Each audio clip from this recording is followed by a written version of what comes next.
Para entender sobre planejamento de aposentadoria, basicamente nós temos que entender a percepção do seguinte: nós passaremos a nossa vida laboral trabalhando para acumular recursos para que possam ser usufruídos numa data futura. Essa data futura pode ser aos 40 anos, pode ser aos 50, aos 60, ou até mesmo nunca pode chegar. Porque se nós analisarmos quando surgiu essa percepção de aposentadoria, foi ali por volta da Revolução Industrial. Depois da Revolução Industrial que surgiu essa percepção de aposentadoria, de parar de trabalhar e continuar recebendo renda. Então é algo bem recente, talvez aqui alguém conheça, seja o avô, seja o bisavô, trabalhou, seja na fazenda normalmente, né, na parte rural, trabalhou a vida inteira, plantando, colhendo, comendo daquilo que comia, né? Então é recente. Por isso que nós não temos muitas percepções de como é o mercado de aposentadoria. Infelizmente, nós temos algumas expectativas que eu vou apresentar para vocês e que vai nortear vocês, tanto para vocês como pessoa, como profissionais que estarão atendendo outras pessoas, seus clientes.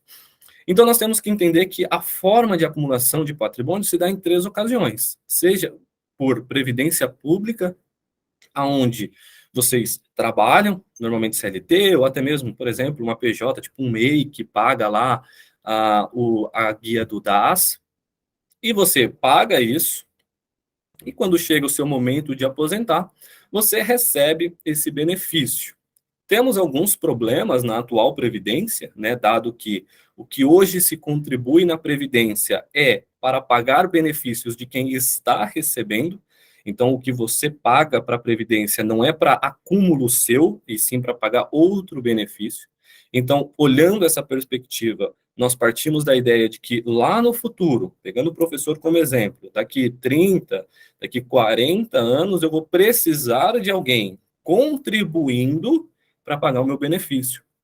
Só que nós temos uma perspectiva que, lá que o pessoal chama de baby boomer, né, entre 1945 até 1980, né, teve muita, as famílias tinham muitos filhos. Por exemplo, o meu avô teve 9 filhos, a avó da minha esposa teve, eu acho que 22 gravidez.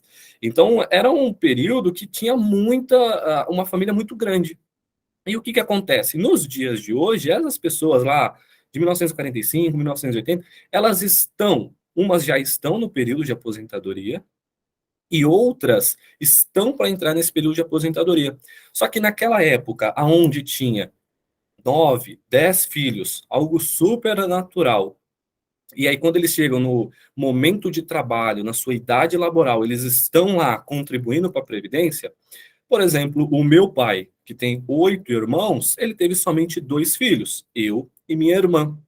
Então, nós olhamos que começa a ter uma desproporcionalidade no que tange pessoas recebendo benefício e pessoas pagando, contribuindo para a Previdência. Porque na idade laboral do meu pai, por exemplo, era ele e os 8 irmãos. Hoje é eu e minha irmã, vamos imaginar assim. Então, o que que acontece? Lá na década de 90, começo dos anos 2000, nós tínhamos aproximadamente aqui no Brasil 8, 9, até tem um período ali 10, 12 contribuintes da Previdência para cada beneficiário. Então, para cada um que estava recebendo um benefício, por exemplo, aposentadoria, tinha 12 contribuindo para a Previdência. Então, poderia ver que estava sustentável naquela situação. Só que hoje o cenário é completamente diferente. Nós estamos tendo menos pessoas contribuindo para cada um beneficiário. Então, eu não sei exatos dados de hoje, mas eu imagino que deve estar algo em torno de 4 contribuintes para cada beneficiário. Então, veja que cada um, vamos colocar assim, que contribua a R$ 200, se são 4 pessoas, nós estamos falando de R$ 800. para pagar uma aposentadoria, por exemplo, de 1.200. Está faltando dinheiro, falta R$ 400. E a tendência para o futuro é essa desproporcionalidade ficar cada vez maior.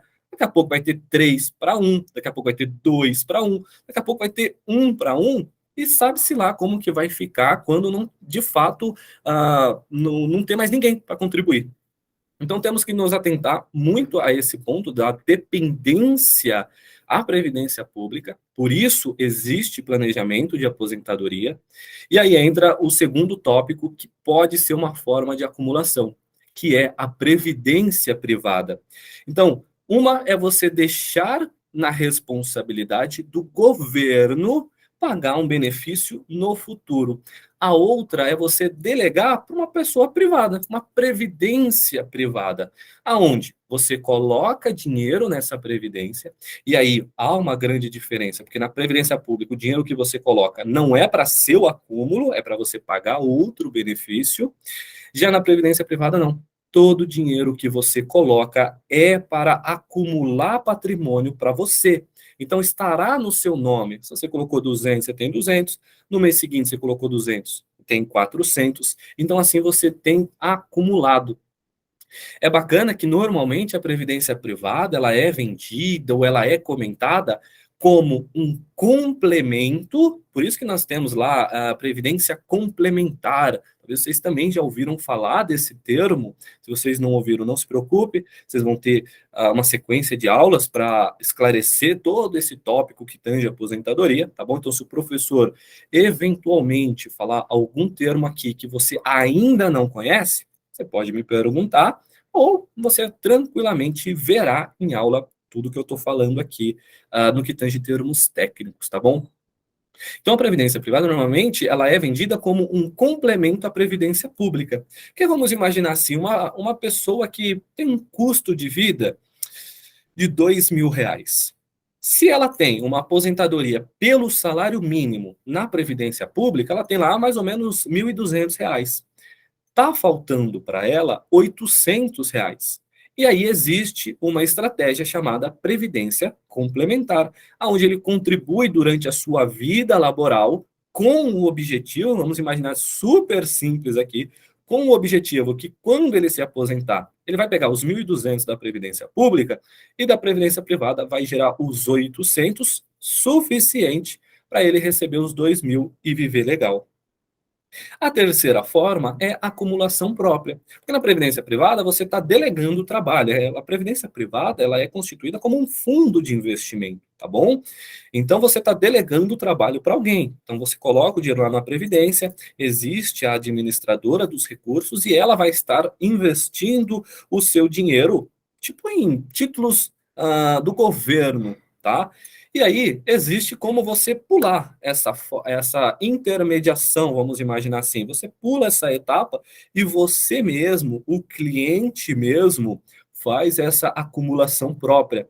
Então, aqui nós estamos falando que a própria pessoa, ao invés de pegar os R$ 200 e colocar lá na Previdência, para que a Previdência invista o dinheiro, então, ao invés de você delegar esse trabalho, você simplesmente vai e coloca o seu dinheiro investido. Então, você pega lá o dinheirinho, vai através de uma corretora, por exemplo, acessa lá o home broker, compra ações da Vale, compra ações da Petrobras, compra lá títulos públicos, através da corretora você compra um CRA, compra uma debenture. Então, você mesmo é o responsável, o cliente mesmo, é o responsável para acumular esse patrimônio. Mais uma vez, aqui nós estamos falando de aposentadoria, com o objetivo que esse patrimônio no futuro gere uma renda para ele, que para o nosso costume tem que ser mensal, né? Não sei se alguém aqui é diferente disso, mas no Brasil nós temos aqui perfeitamente o hábito